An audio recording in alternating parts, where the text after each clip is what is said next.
Hello guys, hello everyone. Sa video ito ay aalisin natin yung mga bulaklak ng aking basil para sa mas maraming production ng dahon at para hindi maiba yung lasa ng dahon, hindi maalis yung flavor. Pagka namumulaklak na kasi ay tanda iyan na madali ng malapit nang matapos ang buhay ng basil plant.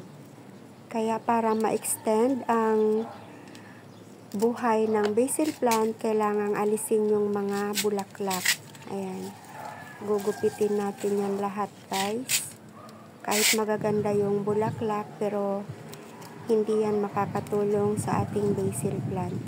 So, pagka gusto kong tanim uli, saka na ako magpapabulaklak nito. Dalawang klase nga pala ang aking tanim na basil plant. Yung nasa baba ay sweet basil. Next time, papakita ko sa inyo kung ano naman ang itsura ng sweet basil. Ito yung holy basil na ginugupitan ko. Ayan guys, nagupitan na natin. Naalis na yung mga bulaklak. Maraming salamat. Bye! Hello guys, hello everyone. Ito po yung basil na sinasabi ko. Nandito lang to sa baba sa tabing bahay. Ang kaibahan nito sa holy basil ay puti ang bulaklak ng sweet basil. At saka kung mapapansin ninyo, ang dahon nito ay medyo pa-curve at medyo kulot. Yan ang pagkakaiba ng dahon ng holy basil at sweet basil. Sa flavor naman, mas pungent yung flavor ng holy basil. Ito naman na sweet basil ay mild lang, medyo mild lang ito.